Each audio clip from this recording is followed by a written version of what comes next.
Well, good morning all, and welcome to our November Richardson Harmon Ober webinar seminar.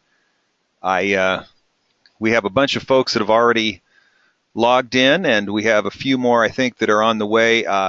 You hopefully participated in our very scientific poll to find out who's our audience today. And our audience consists of a healthy mix of homeowner association volunteers and managers. But I will disclose to you that 11% of you said it's Friday, you don't even know what you are. And to you who are in that 11%, I extend my great sympathies. But let's roll on with this session. We will have 45 minutes today.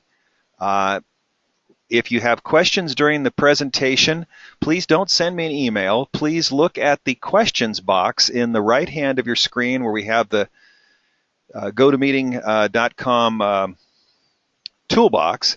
You'll see a questions box. Type your questions in there if you would, and during our question and answer session at the end, during those 15 minutes, I will get to as many of the questions as I can. Also, if you did not successfully download the materials today from the email that I sent all of you this morning, they are also available in the handouts section. Right under the questions box, you'll see the word handouts and a plus sign next to it. If you press that plus sign, you'll see 5 documents opening up today. And in there, we'll have the outline for today's presentation. We have a PowerPoint in a notes version. So if you wanted to print that out and take notes as you go along, hopefully you'll find that useful. A couple of articles from the HOA Homefront column addressing 2 of the 5 bills that we'll be talking about today.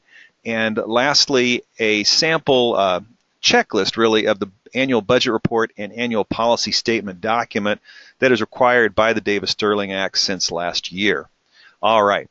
So with those couple of preface comments, last year at our legislative update or legal update, I loved this quote that was attributed to a German guy a long time ago. I don't know if he really said that laws are like sausages, but somebody really funny said it a long time ago. And the more you learn about the legislative process and how some things become law, the more I'm a believer in that statement.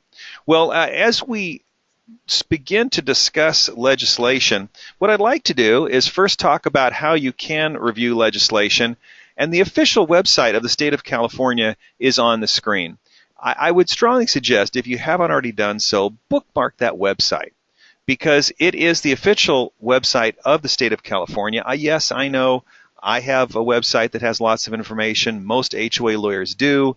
We have one law firm that has the name of the statute as their domain, and a lot of people use that. But it's still a law firm site, and the documents and opinions on it are the opinions of whatever law firm created the website.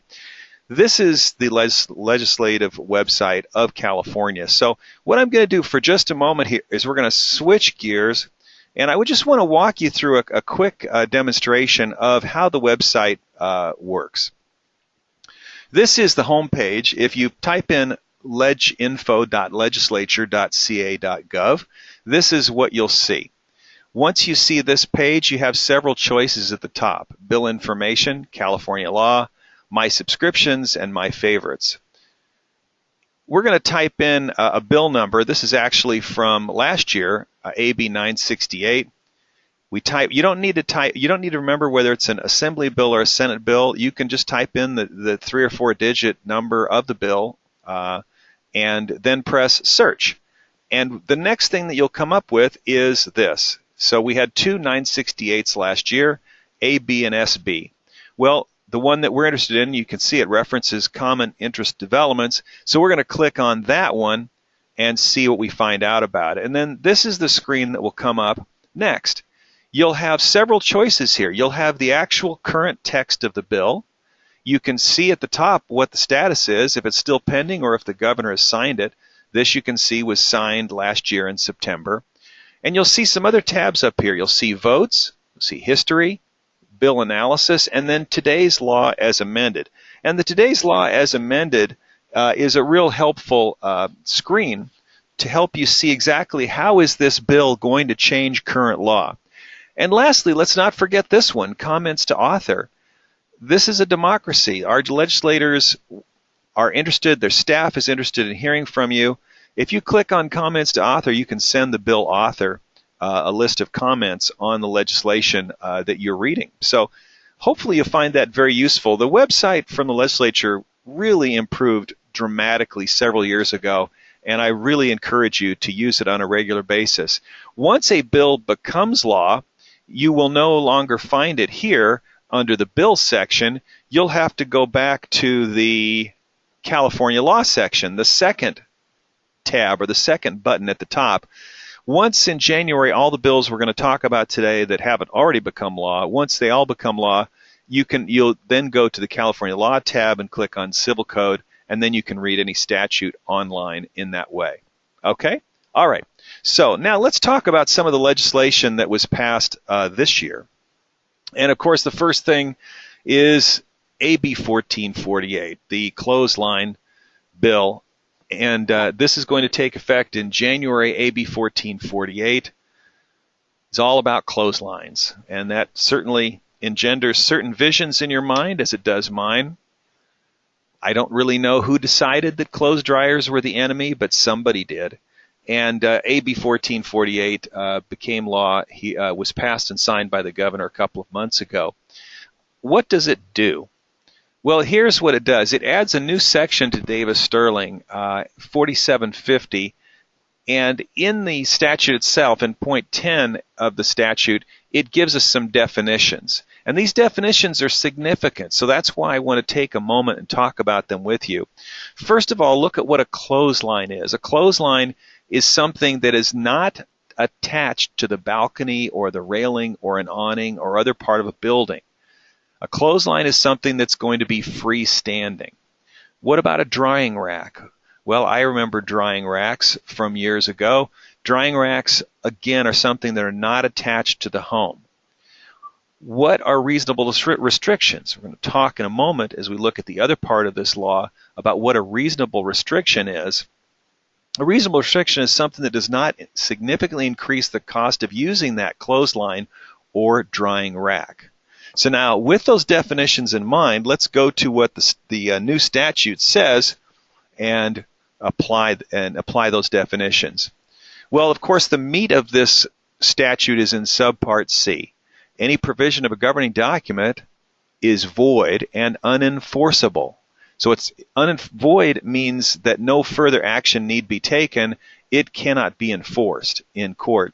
If it does what? If it effectively prohibits or unreasonably restricts an owner's ability to use a clothesline or drying rack where? In the owner's backyard. Now, let's go back again for a minute and look at the definition of reasonable. It's a restriction that does not significantly increase the cost of using that clothesline or drying rack. Well, where is the definition of backyard? We really don't have that, except it does say that the section applies to backyards that are exclusive use of the owner. So if we have backyards in a condominium association that are fenced off or in some way segregated off so that other people can't walk through, then that would be a backyard. In a planned development where we have tract homes with fences around them, obviously that area that is fenced off is your yard and your lot. That would be a backyard. An important note here is subpart E of this new law. Nothing in the section stops the association from having reasonable rules. So as long as the rule doesn't increase the cost, remember we go back to that definition, B2, as long as it doesn't significantly increase the cost, then we can have reasonable rules. So there are a couple of questions that come up about this statute. First of all, when we say backyard, does that include side yards? Many condominiums at the end of a townhouse style building, planned developments, detached homes, detached condo homes will often have side yards. Sometimes there will be front yards that are enclosed and not visible, but the statute is very specifically says the term backyard.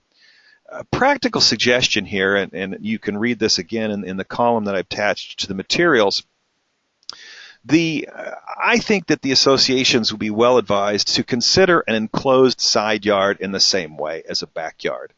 I don't see any reason, if you're going to allow somebody to have a clothesline in their backyard, they have an enclosed side yard that's not visible from the street. Why not include that in at least in a permissive way in the rules that you adopt on clotheslines? Another question, what if the enclosing fence is not screening? What if it's chain link or wrought iron or another type of enclosure material that is not opaque? In other words, you can see the jeans hanging there on the line. I think that that's something that's not really answered by the statute here. I think the intention is, when they say backyard, I think it's implied that we're talking about an area that's not visible. It's not an eyesore to anybody.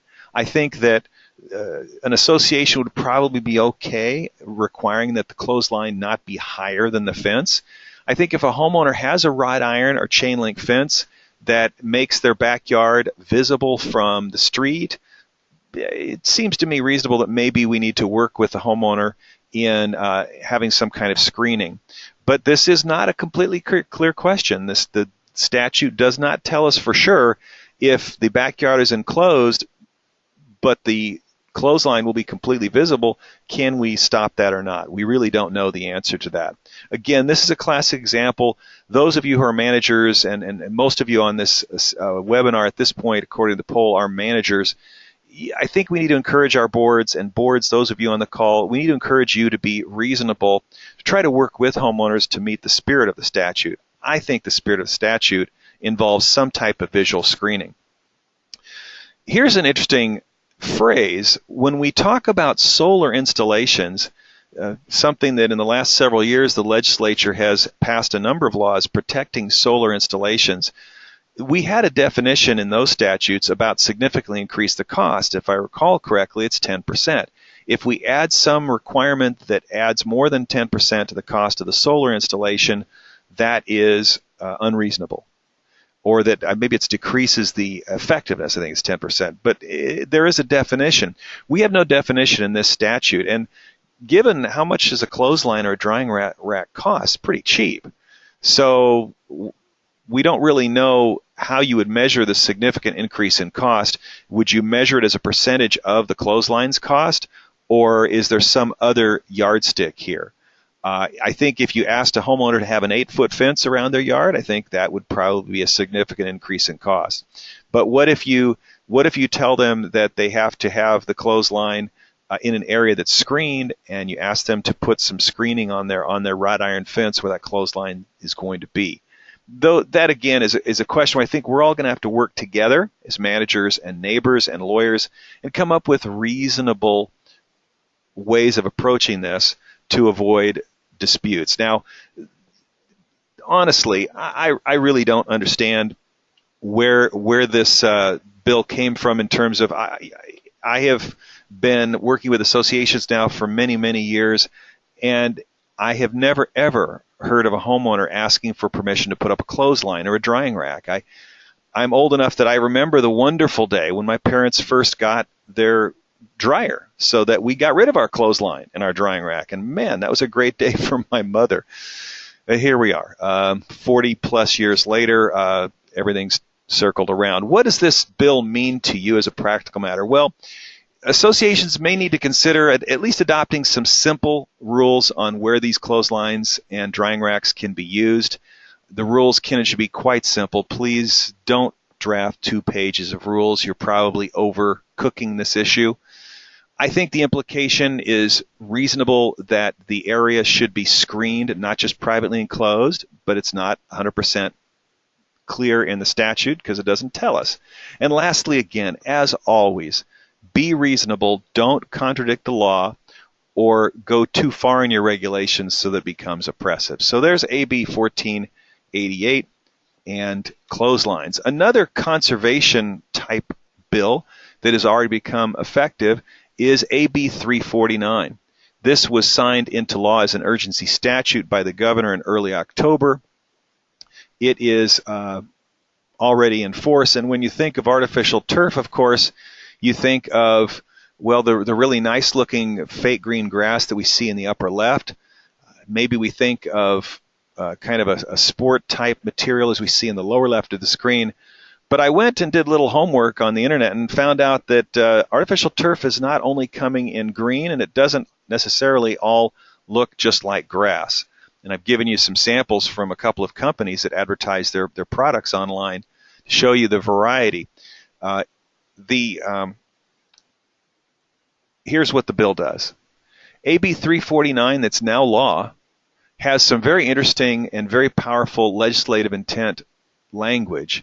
And I thought it was interesting enough to put before you as we talk about this to indicate how strongly the legislator and the governmental leadership feels about this issue.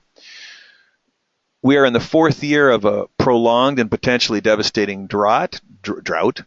Governor Brown, of course, has issued an order in April of this year that everybody's supposed to reduce water by 25%. We also have lots of initiatives to replace lawns throughout the state with a variety of drought-tolerant landscaping. And according to the Department of Water Resources, this is interesting, I didn't know this, 43% of the urban water usage is landscaping. So the idea is here that we really want to encourage people to have artificial turf, so here we go. 4735A2 is now added to the Civil Code, and the language that is important here, really the new language I've got in bold in front of you. Basically, you can't prohibit or have the effect of prohibiting the use of artificial turf or any other synthetic surface that resembles grass.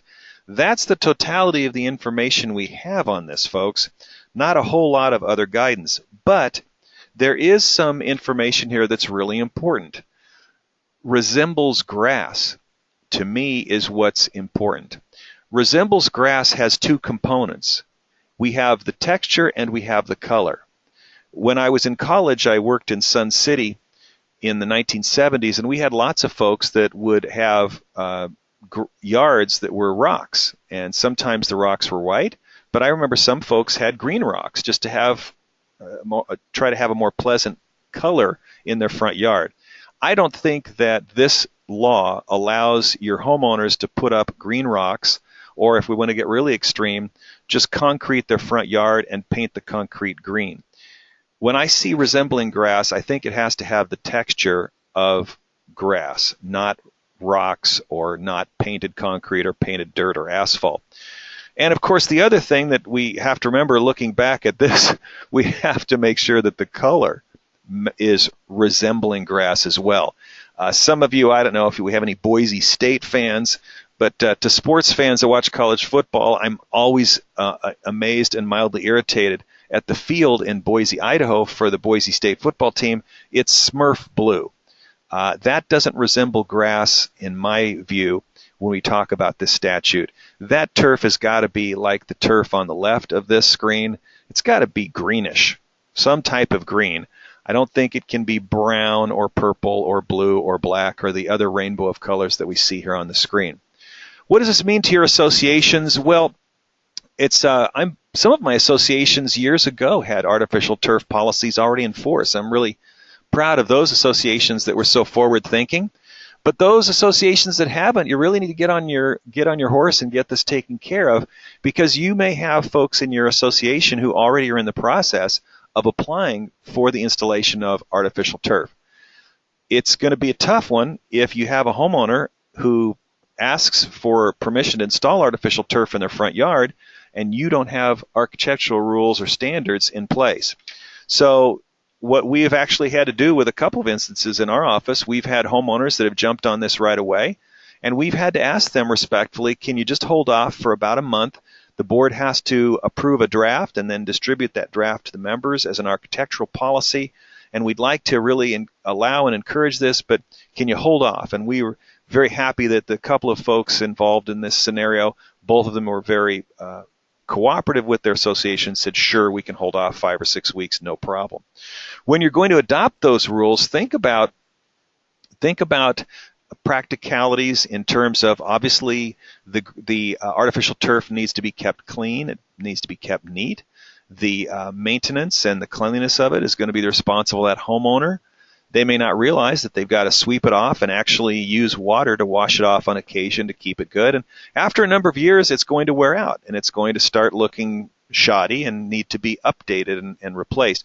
Think about all those kinds of things in passing a rule. And yes, please, I think you have to include in your rule to make sure that the members understand that we want it to resemble grass. Okay? All right. So moving on that, I see.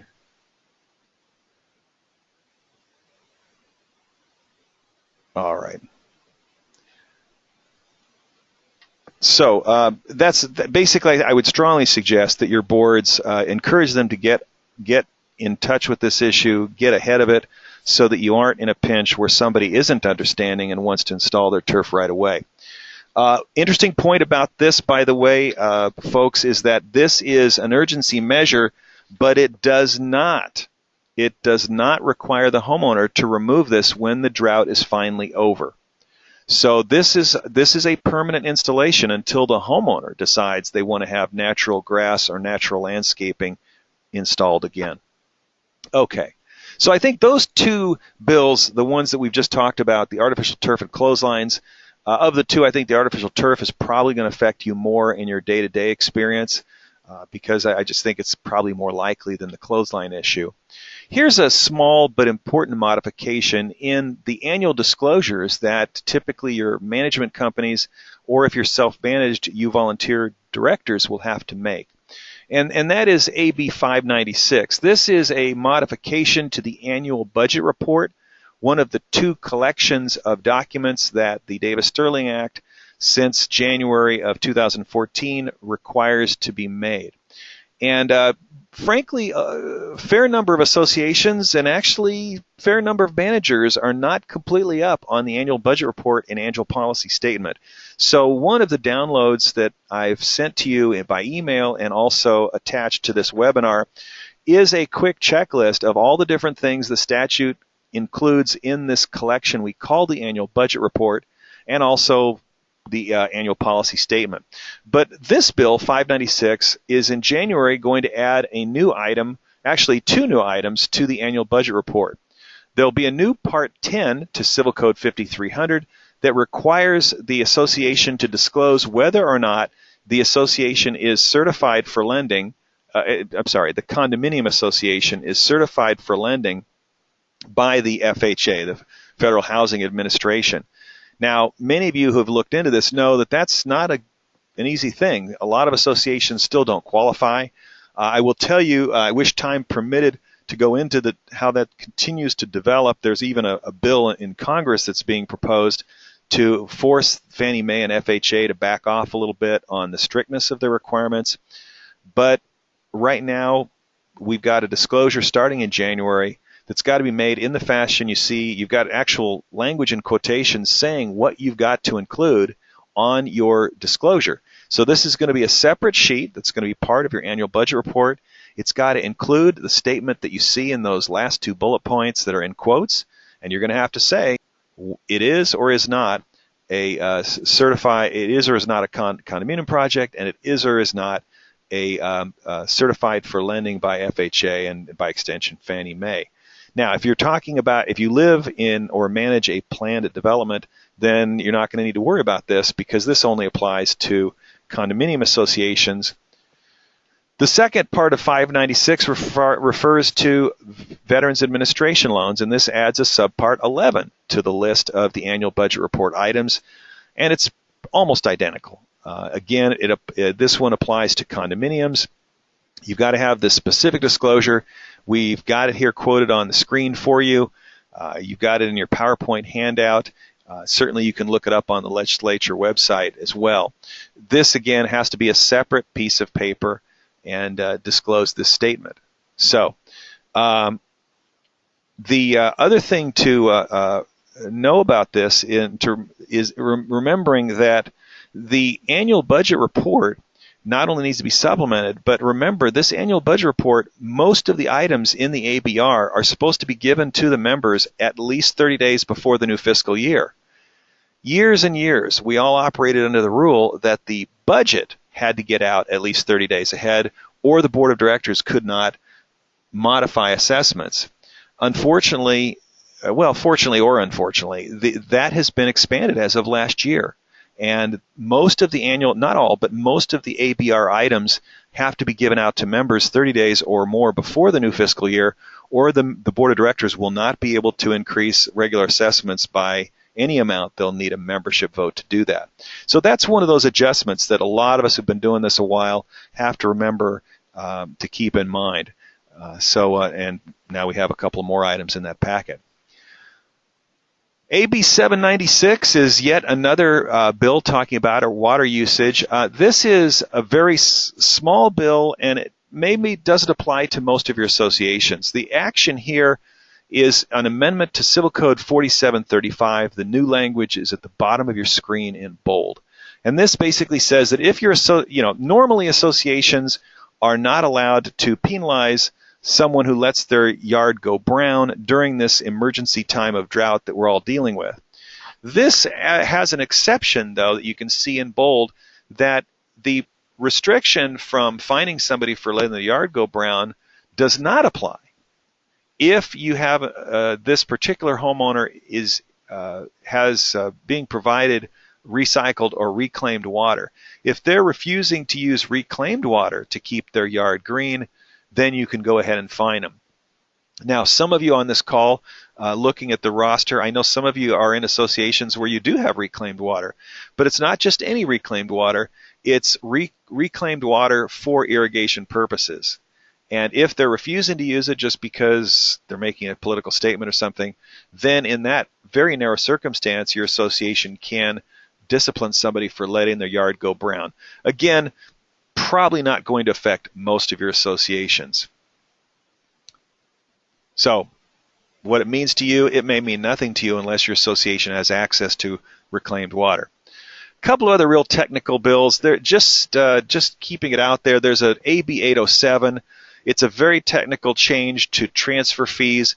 Most associations don't have transfer fees, meaning a special fee that is paid anytime title changes to an association property. So if your association does have transfer fees, I would encourage you to have your lawyer look at that. AB 807, I'm just highlighting that for you. Again, the vast majority of homeowner associations or common interest developments in California don't have transfer fees, but if you do, be alert. There have been some technical changes to that this year. Electric vehicle charging stations. Well, I think out of the last 4 years, I think this is the third year out of 4 we've had legislation modifying the right to electric vehicle charging stations in associations. Here is the new language, and note it is not in Davis-Sterling. This language is a new section to the government code. The language is subpart 8 added to this already existing statute. I'm sorry, it's a new statute. There's a lot of other language in there, but this is the one that really applies to associations.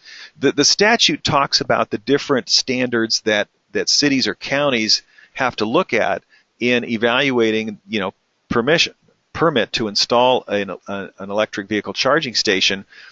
But some cities have said, well, we're not going to issue a permit until we know that your HOA has approved the item as well. Well, that is specifically off the table now, because starting in January, the municipality cannot condition HOA approval as a condition of issuing their permit. Does that mean that the association has no power? No, not at all.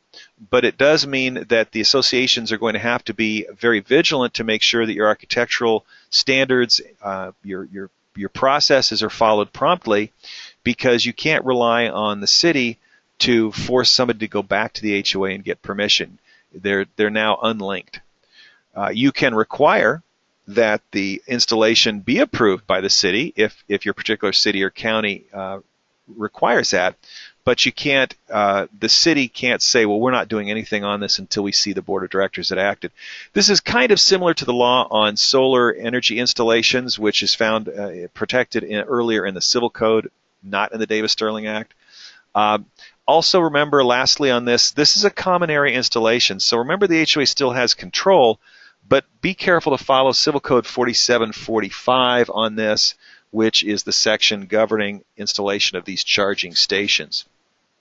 Okay, last note on changes in the law. This is a relocation of a lot of different pool safety requirements that for many years were in the California Health and Safety Code. Those have been moved over to the California Code of Regulations, two different titles, Title 22 and Title 24. Title 24 in California happens to be the California Building Code as well.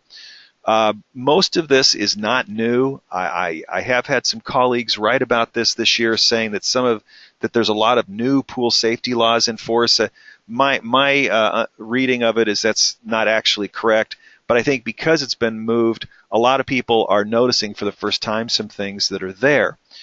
Remember, there's an anomaly here in what we call HOA pools.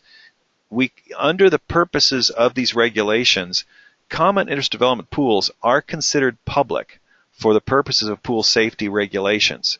So that doesn't mean that you have to let people in outside the HOA, but in terms of being subject to state regulation, your security building, fenced off condominium property, or your planned development where you have security guards, that pool is not open to the public, but for the purposes of applying the pool safety laws in Title 22 and Title 24, those are considered, quote, public, close quote, for that purpose.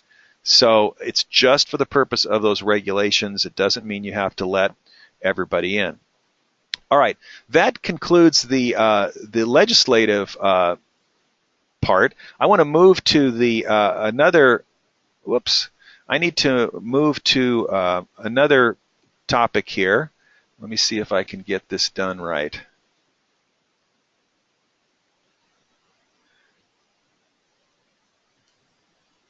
Okay. I'm curious as to what you think. As we launch into the case law section in the last few minutes of this, I'd be curious as to whether you think that we have enough legislative involvement, whether we need less legislative involvement or help from Sacramento, or whether you're not sure. So I've got a poll up there on the screen. We're just going to take a few seconds just to kind of see what you all think as people who are on the front lines and attending these seminars every year. Do we need more laws out of Sacramento, less, or it's okay if you're not sure? This is an anonymous poll.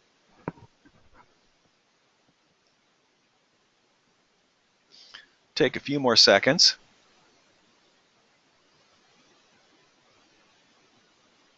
All right, we've got about 2/3 of you voting. It's certainly not unanimous. We've got 2/3 voting. We've got about 18% not sure, 55% saying no, and 27% saying yes. All right. Well, thank you for doing that. That's very, very interesting. I appreciate that. Okay. Well, let's move back into what the courts did in the last 11 minutes that we have together before we open it up for questions. Remember, as you're thinking of questions, please go ahead and type them in the question box, and I'll handle as many as I can. Well, there were several cases of interest to associations in 2015. Interestingly, most of them except one were all in the first few months of the calendar year. And the first one is a case called Watts versus Oak Shores. And here's the holding in that case. Sometimes our Court of Appeal, they start at the end and they give us the answer. Here's what they said. We hold, among other things, that homeowner associations may adopt reasonable rules and impose fees on its members relating to short-term rentals of condominium units. And this case was a dispute where an association consisting of 851 parcels of land, 660 were developed with single-family homes. Only about 20% were occupied with full-time residents.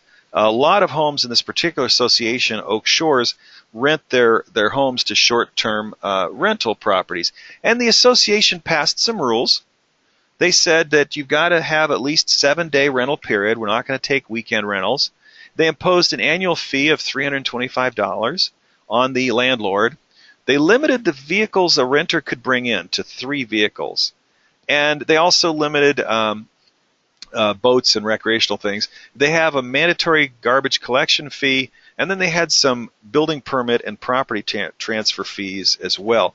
And a couple of the homeowners objected to this and sued the association, saying that this was outside the power of the board. And the holding in this case includes this quote, which I absolutely love, and I'm guessing a lot of association attorneys are going to use this for years to come. This quote is about 2/3 the way through the opinion. Common interest developments are best operated by the board of directors, not the courts. And as you might imagine, by the beginning and ending of the holding, these 2 quotes that I've given you, they upheld the association's right to pass these particular fees. Now, why this is important to the association, there's several reasons why this is a very relevant case. First of all, one thing you need to know is that the court goes to some length to describe the way that the association calculated the extra trash pickups and the extra costs involved in moving people in and out, or short-term tenants moving in and out. They actually had an expert analyze the charges to show that this wasn't just pulled out of the air. So that's important. If you're going to be passing a move-in, move-out fee, for example, make sure that you can show that it's connected to some real costs here, and it's not just something out of the air. The main objection that the homeowners made in this case was that the board was making an assessment that was not connected to an actual cost. And the HOA was able to very convincingly show that in fact they had calculated the cost. Now, I know most of the associations represented by those of you managers and homeowners on this call, you're not allowing rentals as short as 7 days. Most of my clients, 30 days is the shortest possible rental, and many of my associations have a 1-year minimum. I think there's also an application here to the VRBO and Airbnb, these internet rental situations. If your association has not banned these already, if your association allows these, certainly this case tells us that we can pass some reasonable fees as long as we have a basis that we can explain where the number comes from. You're not just going to be able to pass a $1,000 rental fee to try to discourage these things. You've got to connect it to actual costs. So the Watts case is very, very helpful. Another technical case that was kind of interesting was the Tract 19051 HOA versus Kemp case. I've subtitled this, "Are You Really Sure You Want to Sue?" Basically, the association sued a homeowner named Kemp. They had a dispute about some remodeling that Kemp was doing. The problem is the association's CC&Rs, this association dated back to, I think, the 1950s, their CC&Rs had expired. Well, if your CC&Rs have expired, you no longer fall under the Davis-Sterling Act, and if you no longer fall under the Davis-Sterling Act, then you don't fall under the mandatory fee award if you win your lawsuit on the CC&Rs. Well, Kemp, the homeowner, won on the basis that the HOA was not a common interest development anymore and did not have the power to enforce the CC&Rs asking that it was trying to enforce. Well, the association asked for fees if it won because it was saying that it was suing under the Davis-Sterling Act. Of course, it turned out it wasn't entitled under the Davis-Sterling Act because it was no longer a common interest development association. And so Kemp was awarded fees. And that really was the interesting part of the discussion because the court awarded the defendant attorney's fees under the sort of the door swings both ways theory, saying, well, had the HOA prevailed, it would have recovered fees under the Davis-Sterling Act, so it's unfair to have the door swing one way and not swing the other. So they allowed the homeowner to recover fees. The lesson of this, and I hope none of you folks listening on this seminar today have associations with expired CC&Rs, but expired CC&Rs are a disaster. because once the covenants, some of you don't have covenants, some of you have declaration of trust that legally it's the same as covenants. When those covenants expire that are recorded on your community, the association no longer falls under Davis Sterling, and all the protections, all the limitations, all the powers, all of it goes away, and the association is toothless. And I think that's really the moral of the Kemp case. So really a disaster for the HOA on many levels. Another case, and I think this is going to be very applicable to those of you managing and governing associations, is the Ryland Muse HOA case versus Munoz. And in this case, we had something that a lot of us deal with all the time. Munoz put in a hardwood floor because he said his wife had allergies and she couldn't have carpet. Well, that's a common thing that we hear about. And the HOA, the case tells us that when Munoz put the hard floor in, the neighbor downstairs immediately noticed a very big increase in noise. They couldn't sleep. They couldn't read books. And so they complained. And then there was this fight about whether or not the association could force Munoz to do something to quiet his floor. And here's the important part. The association did not tell Munoz that he had to remove the floor. They just said that you've got to make the floor quieter. Now, Munoz claimed that the HOA is telling me, or the court's telling me, I have to tear the floor out. That's not what the court did, and the appellate court specifically noticed that. The other technical argument that was made related to the pre-litigation alternative dispute resolution notice. That statute's pretty technical. You're not only supposed to serve the alternative dispute resolution statute, but it says you're supposed to serve the entire article that's contained in. So it's a couple of pages. Well, the HOA didn't give him the whole article, just gave him the core statute. And so he said, aha, the lawsuit can't go forward until they do that. Well, the court found that to be not a prejudicial, in other words, not a significant error. And they found that since the trial court was saying just make your floor quieter, which of course there are many ways you could do that, they found that the court had acted reasonably.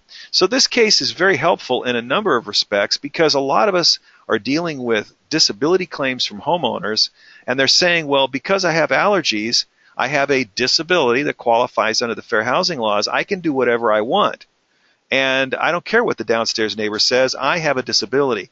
This case is really helpful because in an indirect way it shows that the neighbors next to someone who has disabilities, whether we're talking about a hard floor, whether we're talking about a comfort dog, whatever the accommodation is, this is a great example of we don't sacrifice all the neighbors' rights at the altar of giving the one homeowner accommodation. The accommodation has to be reasonable. And here the court said your accommodation really isn't reasonable because you're aggravating other neighbors. So very, very helpful case to all of us. Now, a couple of more technical cases, just going to touch on these. This case, Capistrano Taxpayers Association, I've had several of associations the last couple of years have this issue come about.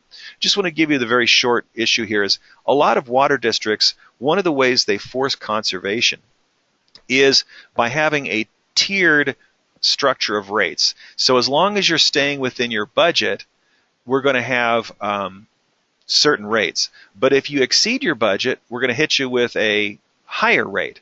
And if you exceed another level, we're going to hit you with a really high rate.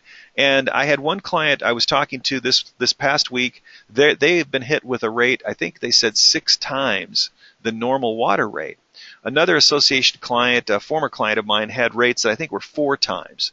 Well, a group out of San Juan Capistrano sued their water district based on Proposition 218 from many years ago, which basically says that a water district, a utility provider, has to charge what it actually costs. And if they're going to charge a higher rate for higher usage, they have to somehow be able to connect that to actual cost. Well, in this instance, the Capistrano Water District didn't do it, and so the court threw out their tiered structure. In Orange County, Riverside County, this is a common issue, and this hasn't all been sorted out. I'm quite sure that there's going to be an attempt to get the Supreme Court to deal with this, but at present, if your association is getting hammered with excess charges for so-called excess usage, watch out. You may have the ability to renegotiate or even sue for refunds on that. Talk to your HOA counsel. This is just a highlight. I'm not telling you that you have a case or don't have a case. Last case I want to talk about as we finish up on the case part of this. This is a huge case. This is going to affect any association or individual single-family home buyer that has construction defects. Very quick background. In 2002, the legislature passed a massive reform of California residential construction defect law called SB 800, also called presently as the Right to Repair Law. It first applied to homes bought and sold for the first time in 2003 or later. In this McMillan Albany LLC case, the court held that the sole remedy, the only remedy, if you have construction defects, is going to be under SB 800. Now, why that's significant is that SB 800 has shorter statutes of limitations. It has specific pre-litigation requirements that have to be followed. And what happened in this case was the homeowner that was suing the McMillan Albany LLC, they were alleged not to have complied with the right to repair law. And so the developer said, well, you've got to stop your lawsuit until you do all these pre-litigation things. Well, instead what they did was they dismissed their SB 800 claim and they kept their common law tort claims in force and proceeded on that. Well, the reason they did that was because two prior cases in California, a case called Liberty Mutual and a case involving Birch, B-U-R-C-H, those two cases held that homeowners can sue under both the statute and general common law negligence.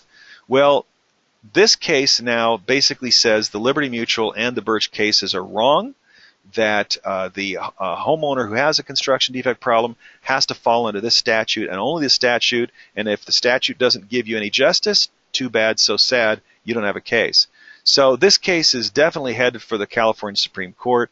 It's going to take a year or two to work it through, but there will be a construction defect case where the Supreme Court is going to have to say which Court of Appeal district is correct.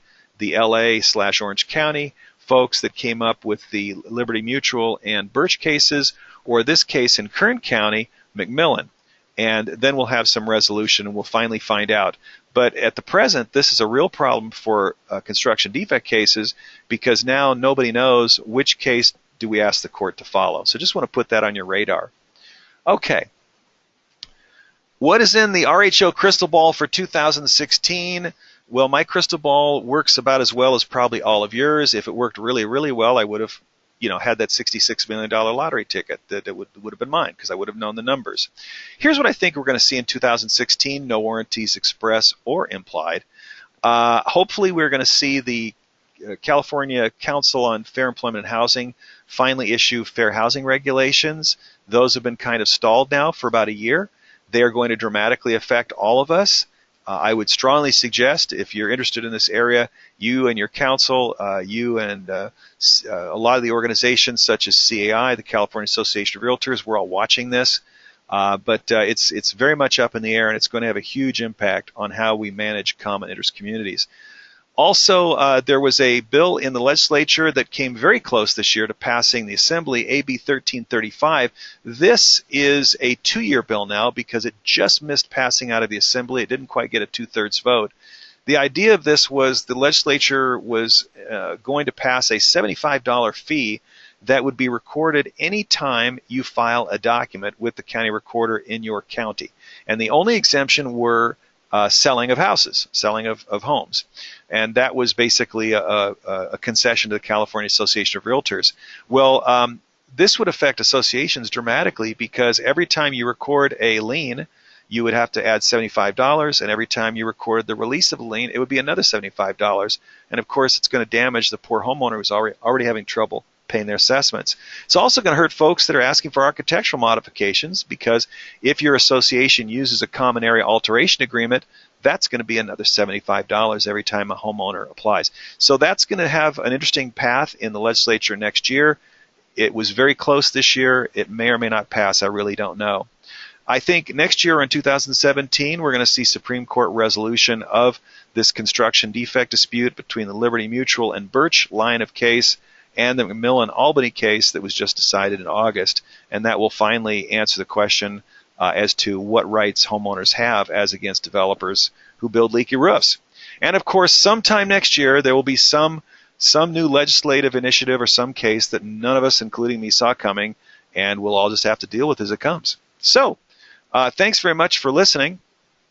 We have a few minutes left for questions, and I would encourage you to open the questions box, and I will answer as many of these questions as I can. Please don't put your questions in the chat box. Put them in the question box, and we'll open that right now. And like I said, we'll handle as many as we can. All right. Let me just jump right in with the time we have less. Jamie asks, regarding AB 596, can we add a note to the disclosure that covers the HOA if the project loses its certification at some point during the year?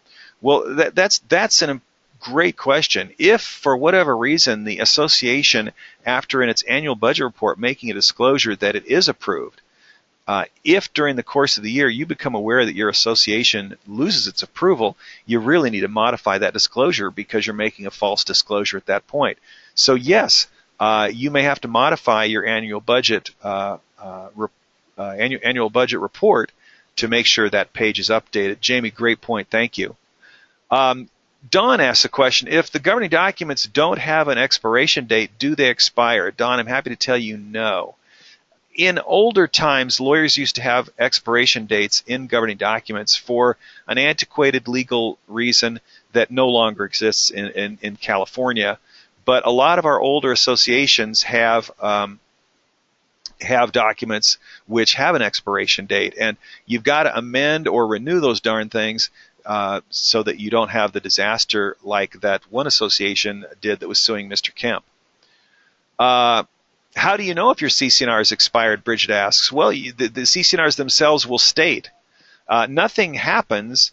It just, the first time somebody makes a claim on the CC&Rs or challenges the CC&Rs, somebody will note, well, these things have expired, and it's just looking at the document itself. If it says it expires in 1994, and we're here in 2015, and it's not been extended or replaced, then yeah, it's expired. And again, that's just a massive, massive problem for the association.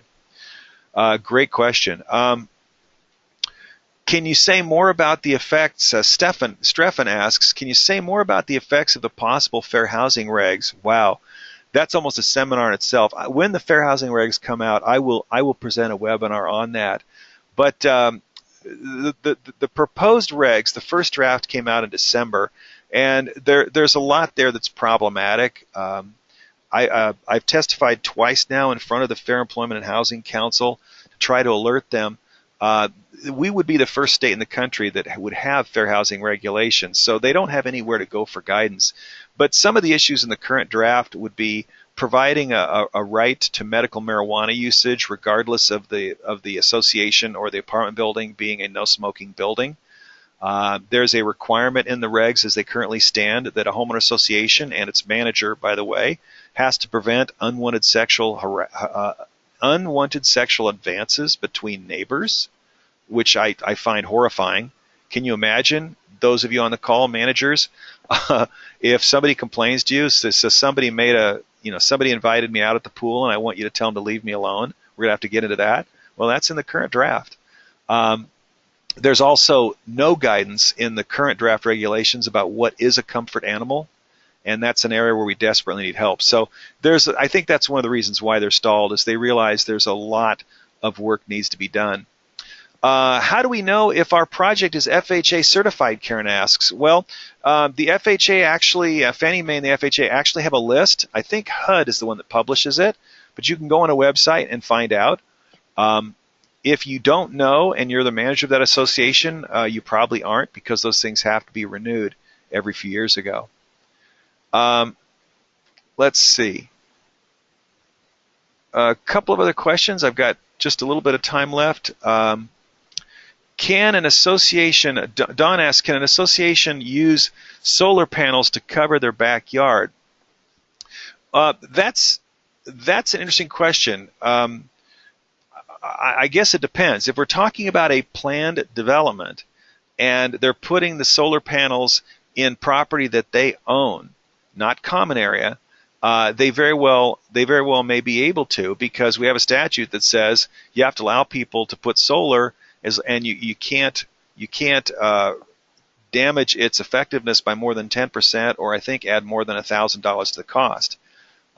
So that would be a very unusual situation. Somebody would want to give up their backyard, but in a planned development that might work. Now, in most condos that wouldn't work, because we're talking about common area, and of course the association has some control about that. Patsy, great question, following up on AB 1355. Now remember, folks, this almost passed this year. It's a 2-year bill. It's got one more chance next year to pass. But her question is the $75 recording fee. Does that mean that the architectural request that is approved, there will be a $75 charge? Well, Patsy, if your association has common area alteration agreements in which to document for the future and for future owners that that homeowner who put the skylight in the roof of a townhouse type building, that the association says you can do it as long as you take responsibility for it. Well, the reason we have an alteration agreement on that is, and record it, is so that the next condo owner knows that, oh yeah, that if that leaks, that's my leak. That's why we record those things. And so yes, that would be that's exactly the kind of thing that this $75 charge would apply to, and that's why I think it's a terrible idea. The idea is they're trying to make money for affordable housing, but their problem is they're going to hurt the very people who need affordable housing with these 75. Obviously it's a very regressive tax, in my opinion. But hey, I'm not a legislator, so nobody cares what I think. Jonathan, question. They keep adding pages to our disclosure package. A page each for FHA and VA status seems excessive to me. Are we able to provide these materials online rather than mailing them to everyone? Well, Jonathan, I agree with your comment that the disclosures keep getting longer and longer. I would say that the disclosure, at least we have the disclosures all grouped together in the annual budget report or the annual policy statement. I don't know why the law requires that the VA and the FHA disclosure be on separate sheets. They're very short statements. Why couldn't they both be on the same sheet? So I agree with your observation, but I have good news about the electronic or sending things to people electronically.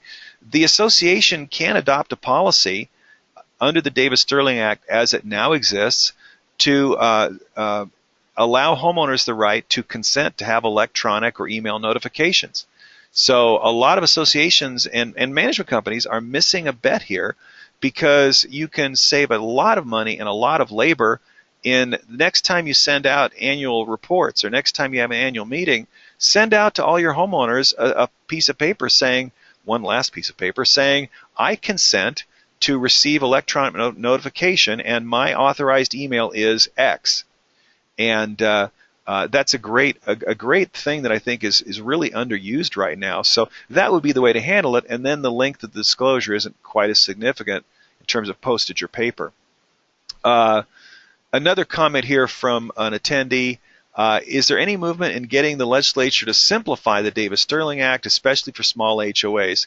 We're an HOA of 15 units, and the requirements are often ridiculous. Yeah, honestly, if you look at the column that I wrote that's attached to these materials on the clothesline law, it's frustrating for me that we have these bills for problems that really aren't big problems.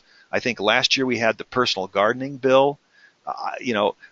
They're nice, simple concepts, but the areas that we really need help in real estate are these small associations. The Davis-Sterling Act becomes more and more complex, and one size does not fit all. For example, I had an association a month ago in doesn't matter where. They were having an election of the four of them to allow somebody to move their fence and expand their exclusive use common area. And all four of the homeowners knew where they all stood on the issue. 3 favored it, 1 didn't favor it. They had to go through the whole inspectors of election, 30-day notice, and double secret ballot envelope process. And to me, that's just madness, because everybody knew what the vote was going to be, and why couldn't they vote to waive that requirement and just proceed? Well, they couldn't, because Davis-Sterling doesn't give small associations the ability to do so. All right. Well, gosh, we've got so many other great questions. I'm seeing questions still coming in. Unfortunately, I can't handle all of them. We're at 12:31, and I promised all of you that I would only take 1 hour of your time. So I appreciate very much your questions. I hope that you will join me in my next webinar on January 21st, 2016 on board meetings. We're going to be in that seminar addressing some more advanced concepts. We're going to talk about strategies in handling disciplinary hearings. We're going to talk about the length of board meetings, factors that make meetings longer or shorter, talk about open session or open forum, and talk a little bit about executive session. So we're going to cover a lot of ground on hopefully about 4 more moderately advanced intermediate topics regarding board meetings. So I hope to talk to all of you then. I thank you very much for attending today. I hope you found it useful and at least worth the money you paid for it. Have a great weekend. We'll talk to you on January 21st. Bye all.